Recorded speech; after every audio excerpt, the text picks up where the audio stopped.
ഈ രാവിലെ ഉറക്കത്തിൽ നിന്ന് എഴുന്നേൽക്കുന്ന സമയത്ത് അതുപോലെ തന്നെ പിന്നെ ക്രിക്കറ്റ്, ഫുട്ബോൾ അതുപോലെ സ്ട്രെയിനസ് ആക്ടിവിറ്റീസ് ഒക്കെ ചെയ്ത് വന്നു കഴിഞ്ഞ സമയങ്ങളിൽ ഇപ്പോൾ പിന്നെ പുരുഷന്മാരിൽ അല്ലെങ്കിൽ ചെറിയ ആൺകുട്ടികളിൽ ഈ വൃഷണത്തിന്റെ ഭാഗത്തായിട്ട് വേദന വരികയാണെന്നുണ്ടെങ്കിൽ അതൊരിക്കലും ഇഗ്നോർ ചെയ്യാൻ പാടില്ല. കാര്യം ടോർഷൻ ടെസ്റ്റിസ് എന്ന് പറഞ്ഞൊരു സംഗതിയുണ്ട്. നമ്മൾ ബാഹ്യമായിട്ട് എന്തെങ്കിലും ഒരു കൂടുതൽ ചലനങ്ങൾ കൂടുതലായിട്ടുള്ള ഒരു ഫോഴ്സ് നമ്മൾ പുറത്ത് നമ്മൾ വൃഷണത്തിന്റെ ഭാഗത്തേക്കോ അതുപോലെ ആ മസിൽ അതുപോലെ ആ ഭാഗങ്ങളിലായിട്ടുള്ള പേശികളിലേക്ക് വരുമ്പോൾ ഈ വൃഷണം നമ്മളൊരു നാടയിൽ താഴ്ന്നു നിൽക്കുന്ന ഒരു സംഗതിയാണ്. അത് ചിലപ്പോൾ അത് തിരിഞ്ഞു പോകും. കാര്യം ആ നാടയിലാണ് വൃഷണത്തിലേക്കുള്ള ഈ ബ്ലഡ് വെസൽസ് കാര്യങ്ങളൊക്കെ ഉള്ളത്. അപ്പോൾ അത് തിരിഞ്ഞു പോകുന്ന സമയത്ത് വൃഷണത്തിലേക്കുള്ള നമ്മളുടെ എല്ലാ രക്തോട്ടവും കാര്യങ്ങളൊക്കെ നിന്നു പോകും.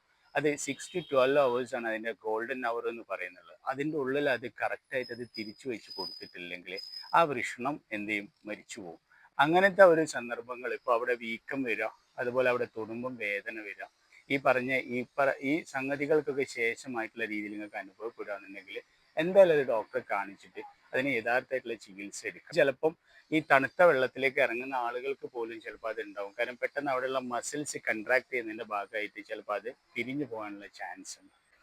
ഇപ്പോൾ അങ്ങനത്തെ ഒരു അവസരം വരികയാണെന്നുണ്ടെങ്കിൽ നമ്മളെപ്പോഴും ആദ്യം ഡോക്ടറെ കാണിക്കണം. ഡോക്ടറെ കാണിച്ചിട്ട് എന്ത് ചെയ്യണം, ചിലപ്പോൾ ഒരു പക്ഷേ അതാണോ അല്ലേ എന്നുള്ളത് കൺഫേം ചെയ്യണം. അത് കറക്റ്റായിട്ട് കൺഫേം ചെയ്യാൻ നമ്മൾ സ്കാൻ ചെയ്ത് നോക്കിയിട്ടാണ്. അപ്പോൾ അങ്ങനെ തിരിഞ്ഞു പോയിട്ടുള്ള ടോർഷൻ സംഭവിച്ചിട്ടുള്ള വൃഷണം ഉണ്ടെങ്കിൽ അത് എന്ത് ചെയ്യണം, തിരിച്ചിട്ട് അത് തുന്നി വെക്കണം. കാര്യം അതിനുള്ള സർജറി ഡിറ്റോർഷൻ എന്നാ പറയുക. നമ്മൾ ആകെ തിരിഞ്ഞു പോയിട്ടുള്ള വൃഷണം അതിന്റെ നോർമൽ പൊസിഷനിലേക്ക് വെക്കുന്നതോടൊപ്പം തന്നെ നോർമലി ആയിട്ടുള്ള വൃഷണം ഭാവിയിലേക്ക് അത് തിരിഞ്ഞു പോവാതിരിക്കാൻ വേണ്ടിയിട്ട് അത് അവിടെ ഫിക്സ് ചെയ്ത് വെക്കും ആ നോർമൽ പൊസിഷനിൽ. ഇപ്പോൾ 12 മണിക്കൂർ കഴിഞ്ഞിട്ടാണ് നമ്മളെ അടുത്തേക്ക് അത് എത്തുന്നതെങ്കിൽ നമുക്ക് പറയാൻ പറ്റില്ല. ചിലപ്പോൾ ചിലത് ലൈവ് ആയിരിക്കും, ചിലത് ഡെഡ് ആയിട്ടുണ്ടാവും.